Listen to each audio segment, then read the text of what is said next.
remember that what people don't get, a lot of people don't get is, or they don't want to face it. They'll look at a lot of other things, but they won't admit the loneliness Mm, and the desire to be loved, right? It's yeah. like, I'm so fucking lonely. And I just, I get a hamster or something to fucking love me.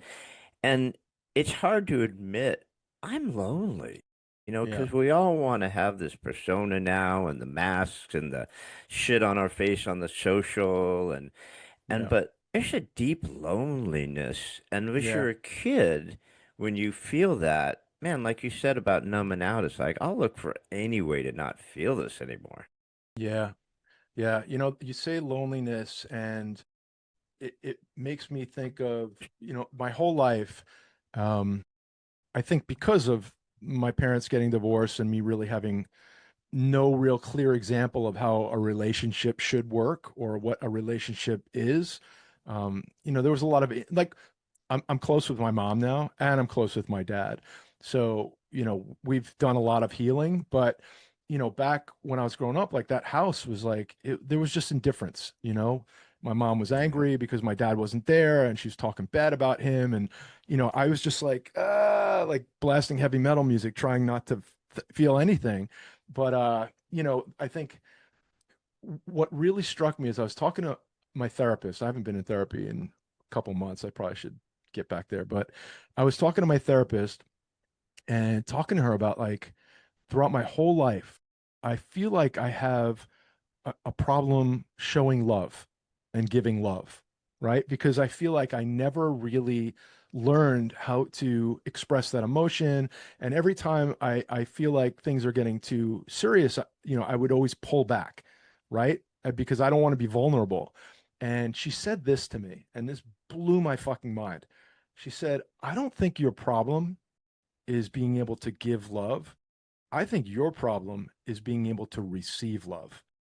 And I Yeah. was like, ugh. 100. I was like, oh my God. Like I never thought about that, but it makes so much more sense.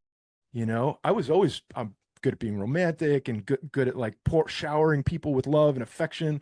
But the second somebody wanted to try to get closer to me, I was like, they're not going to get, I don't want to be close to them. They're going to, they're going to discover I'm broken. I don't want that. Yeah. So, And you know where else that manifests, Jason? She totally nailed it, by the way. Of oh course, she's yeah. a therapist, so she knows. But you know where else it manifests is the challenge to ask for help. Asking for help is like, fuck, dude, I'd rather just die of Yeah. starvation. I'd rather, it's like someone has a piece of cheese sitting there to give to me. And I'm like, I'm cool. And like, dude, you're dying. I'm like, no, no, I got this. I'm all right. You know what I mean? It's like Yeah. asking for help is like death. I Yeah. don't know why that is. And I think it comes back to the guy thing also.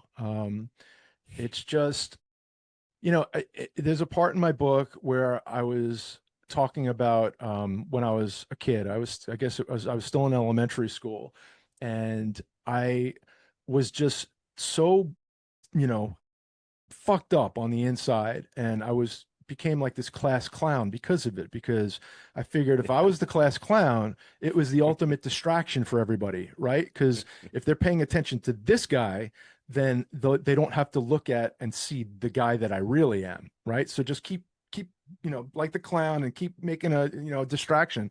But I was saying that all I wanted, was for somebody to ask me like, "Are you okay?" And how many times have you been in a bad place or a dark place and somebody says, "Are you okay?" And you're like, "I'm fine." "I'm fine." And I say like, I just wanted somebody to ask me again, right? Like ask me once, I'm going to say I'm fine. But if you say, "Really? Like, are you okay?" I just wanted somebody to ask me again because I wasn't fucking okay, but I did not know how to answer that question. Embarrassment, Yeah. shame, whatever it was, it was hard.